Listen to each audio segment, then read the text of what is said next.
Welcome everybody to the start of a new week. And it's really good to sort of have a theme to work with and to recognise where we are in the moon cycle and where we are in ourselves. So obviously as women we have our own moon cycle, but we also have the cycle of the moon that affects us all.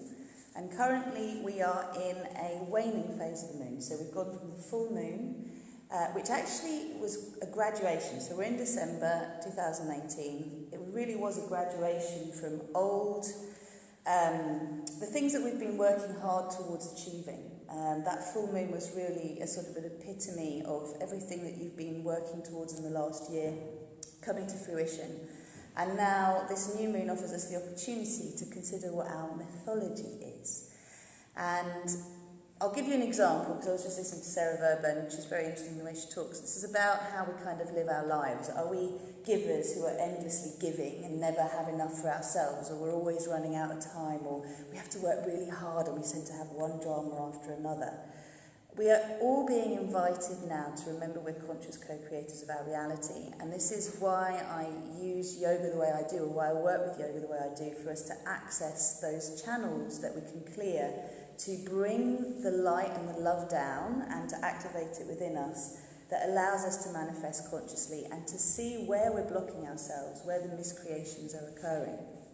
So your mythology can be, if you think of this in terms of preset radio stations, you can have the preset radio station of being, really magnetic, or always attracting good luck, or being the person that people really want to be around, or always being affluent, always having everything you need. And then you can choose feeling qualities. Like for me, I get a real buzz out of delight, the frequency of delight I really enjoy. And I've gone from not liking surprises because they're always bad things, to loving surprises because, when you adopt this idea that the better it gets, that's what happens. We have to clear our resistance to it, but it's important. So I'm inviting you, before this new moon comes, to consider what your preset radio stations are going to be. So success, joy, delight, abundant flow, prosperity, love, being met in the middle. I'm definitely finding in my own life experience that things I couldn't imagine would be possible have opened up and are possible. And this is this idea of exploring beyond imaginable horizons. So I was hearing a little conversation about SAD syndrome and this time of year, and we're really coming into the darkest days, and we can either go, oh no, and it's that whole psoas muscle pull up where we get really tight in our hips and go, oh, I don't like this time of year. Or we can recognise, it kind of goes in the conversation we were having earlier, Michelle, that the lotus comes out of the mud, and all babies are conceived, well, not these days, but the idea of them is conceived in the darkness of the womb. And we can consider the womb as the darkest spot within a woman, right? But also it is the space beyond judgment. It's a space where you have a desire, and before your conscious mind tells you you're allowed to have that desire or you're not allowed to have that desire, you have that desire anyway. And so this is just about us being able to be okay with ourselves and to recognise that if there's no external light available, or limited external light, then we need to really access our internal light, and also the light of this planet, and the light of Source, and our soul group, and our oversoul, and the collective starlight that is available. We are stardust on a microscopic level, we're not dense physical beings. This is just plasma that's come into form. And so the way that people can change, the way that we can change, is to entertain the possibility that that is possible, and that's where things start to happen, and you meet your resistance, and you play with it lovingly. If you judge it, it gets worse. So with SAD, the thing to recognise is, if you do plug into your earth chakra, which I do in every yoga class, if you send the light around the planet and then back up through the centre, so you activate the core of Mother Earth.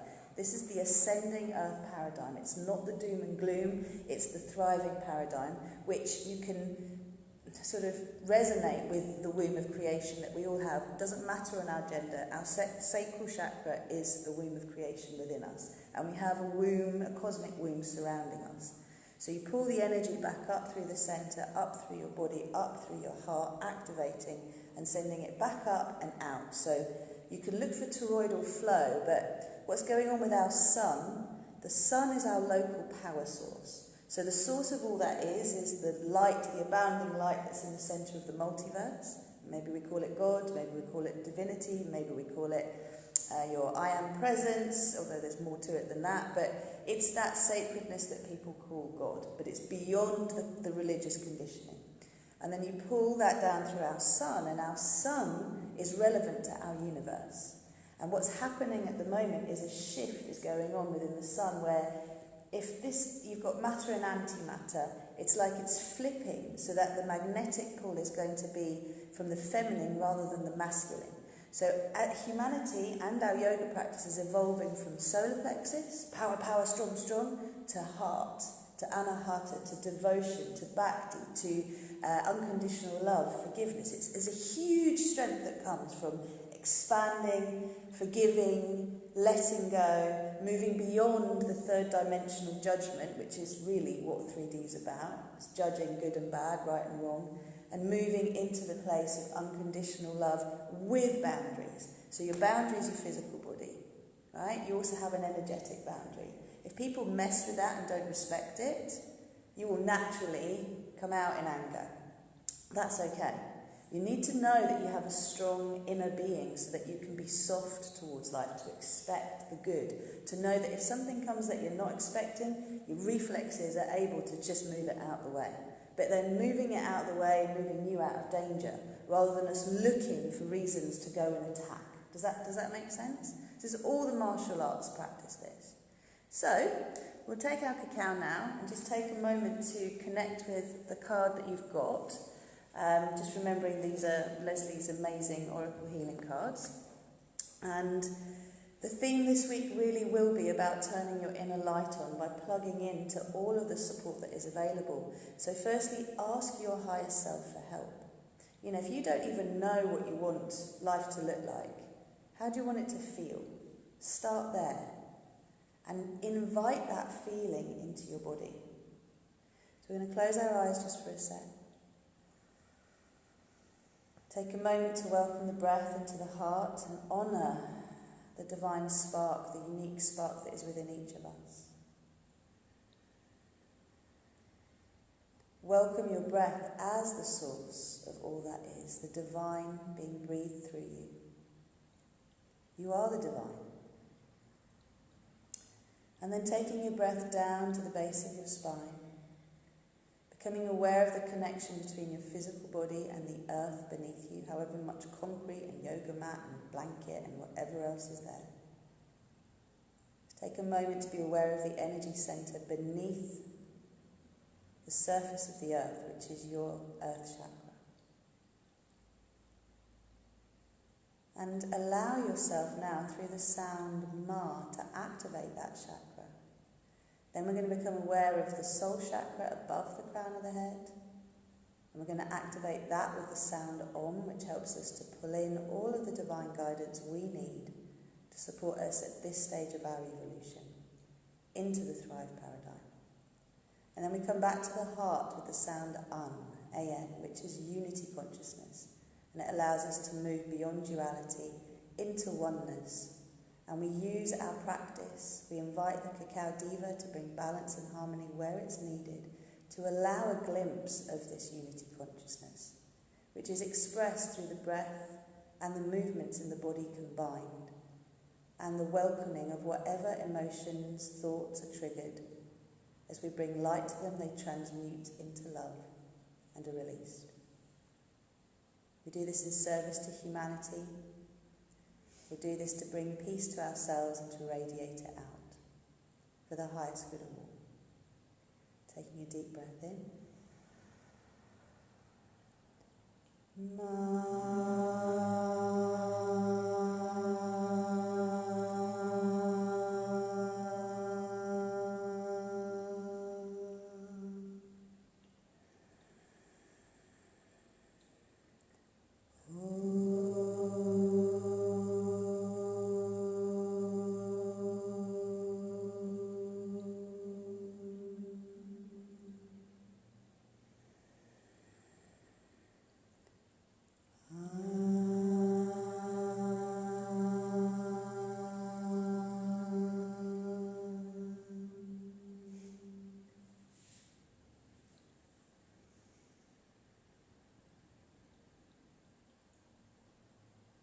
When you're ready, see yourself surrounded by a huge sphere of love, a sphere of compassion.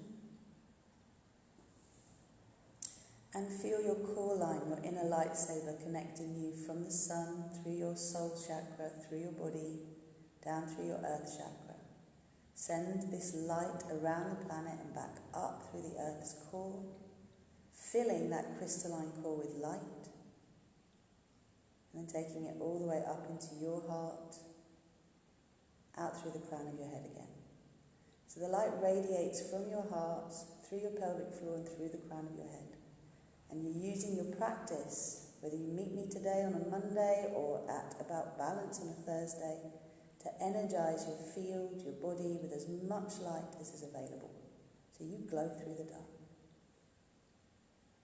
On that basis, gently dropping the chin, bowing to the innate goodness within each of us, slowly opening your eyes, come back.